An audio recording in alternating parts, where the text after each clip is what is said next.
What's up, beautiful people, and welcome back to another comic book review video where I say words about a comic I read and you, the magically delicious, listen. It is I, your crazy Nicolas Cage, your steward of Gondor, your genius, billionaire playboy, basic YouTuber philanthropist, SuperCliff.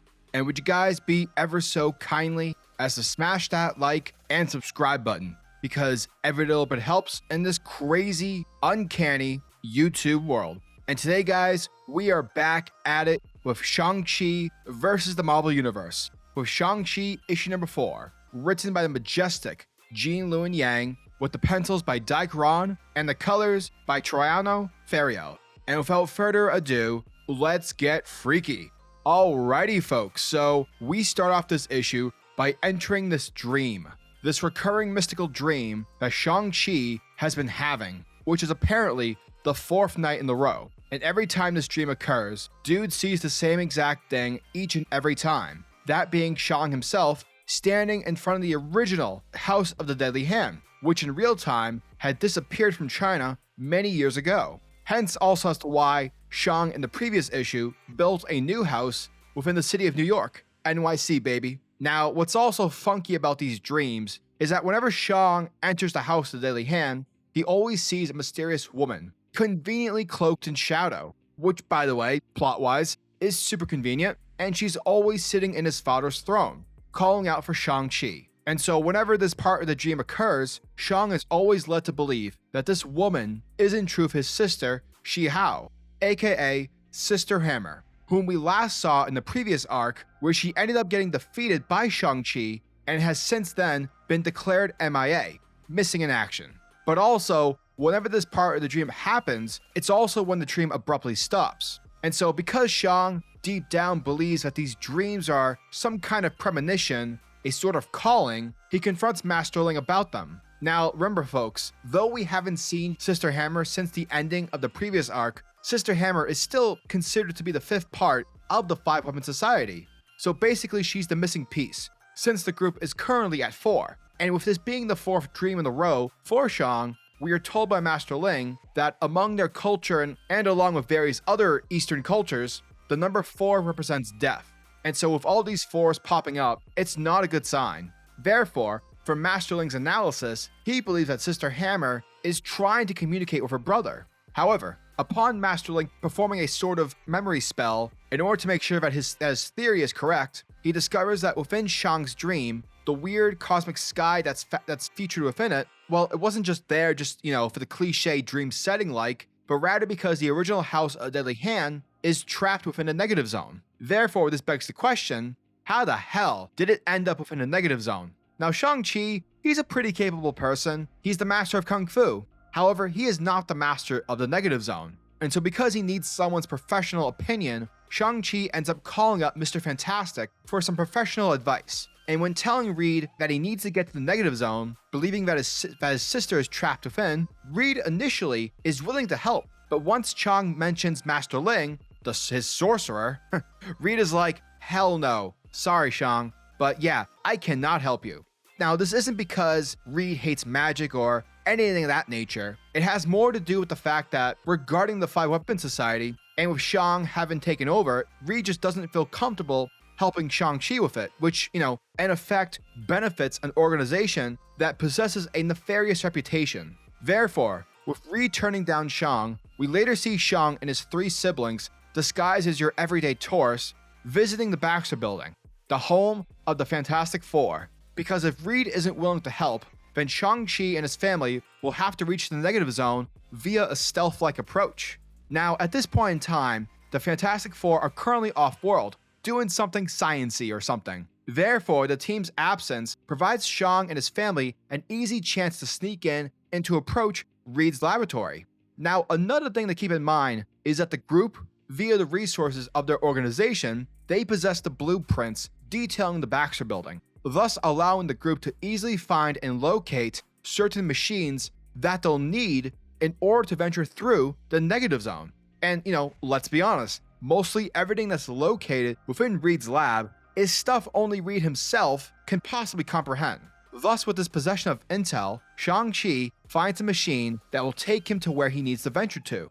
And so with Shang-Chi and Sister Dagger, Brother Saber and Sister Staff making their way into the negative zone, the group utilizes a mystical compass, a device constructed by Master Ling, in order to help direct the group towards their destination, the original House of the Deadly Hand. But with finding the house and entering it, they are immediately attacked by bugs, which was obviously bound to happen since the zone is notoriously known for being filled with bugs, basically anything that's affiliated with the Annihilation Wave. And so after the group manages to squash the bugs, Shang realizes that the House of the Deadly Hand isn't made out of your typical parts such as wood or stone, but rather the house is built with some sort of organic-like substance, which clearly was not the case when it came to the original house. Following this revelation, Shang punches his way through one of the organic walls, and as Shang continues to make his way, he begins to hear music playing in the background. However, the music that's playing is an old song Shang remembers listening to back when he was a kid. Eventually, Shang finds out that a woman is playing the music, and similar to his dream, the woman calls out Shang's name. And alas, we discover that the woman is Jin Li, Shang-Chi's mother, which is a big deal because Shang believed his mother to have been dead for many, many years. Now, another thing to keep in mind is this. Shang's dad, Zhang Zhu, dude had multiple wives, multiple mistresses. Therefore, Shang's mother is not the mother of either Sister Dagger or Brother Saber. Just an FYI. Now here Shang explains his confusion because the way in which he remembers his mother dying was during an argument between Shang's parents, which led to fighting, only to lead to his dad beating her to death. However, his mom tells him that that's not what happened, and she lets Shang know that rather than getting punched to death, she was banished to the negative zone, and in order to survive, she had to form a psychonic bond with the native creatures, which is apparently an ability her people have developed over many generations. And so over time, with the help of the creatures, she was able to rebuild a new home, a replica of the original House of the Deadly Hand.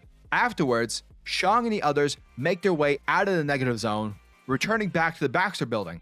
Now upon them getting out, we see Shang's mother completely out of it, which is due to the effects of having been trapped in the negative zone for so long. But on top of that, Shang and his family are soon met with the arrival of the Fantastic Four. Thus, a fight ensues. Now remember folks, because as we've learned earlier, the number 4 means death. And so with them fighting the Fantastic Four, they refer Marvel's family as the Fantastic Death, which obviously pisses off the Thing. Now eventually the fight ends with Reed doing his head stretch maneuver as a means of calming things down. And once everyone sort of takes a moment to collect themselves and whatnot, Sister Dagger pulls out a smoke grenade, thereby allowing our characters to escape the Baxter building unseen. Afterwards, Reed calls Captain America and tells him what happened, and it's through this scene where we see the trust that the Marvel heroes have for Shang-Chi is in question. Dun dun dun! Later on, back at the new House of the Deadly Hand, we learn from Master Ling that Shang's mother is going to need some time to get situated, since her mind is currently scrambled. But it's after Shang and Master Ling leave Jing Li alone, it's where we see the mysterious cloaked individual approaching Shang's mother. However, unlike the other times where we have seen every single new character be invited by this dark figure, we learn that Shang's mother is aware of who is speaking. Shang-Chi's mother knows who this guy really is. And that, folks, was Shang-Chi issue number 4, part 4, the Shang-Chi versus the Marvel Universe. And once more, Jean Luen Yang's story continues the adventures of Shang-Chi and his 5-weapon society, taking our hero and his allies to places that neither us, the reader, nor the characters themselves were expecting. And holy crap, was I not expecting Shang-Chi to be confronting his mother in this issue. Like, just wow. However, to be quite frank, I do not trust her. Something seems to be extremely off about her, besides her medical condition. And on top of that, this issue poses several more questions to be answered, therefore providing additional interest within the series, such as where exactly is the original House of the Deadly Hand? You know, is Sister Hammer posed to make an inevitable comeback? Along with the series' main question as to who the hell is this mysterious cloaked individual, conveniently cloaked in shadow. Bro, just tell us it's the Mandarin. Come on, Marvel. Movie comic synergy. Or maybe, just maybe, Jean Luen Yang is creating a new character. Also, I love that both Reed and Cap are talking smack about Shang-Chi, therefore begging the question, are the Marvel heroes going to team up in order to end Chang's questionable behavior.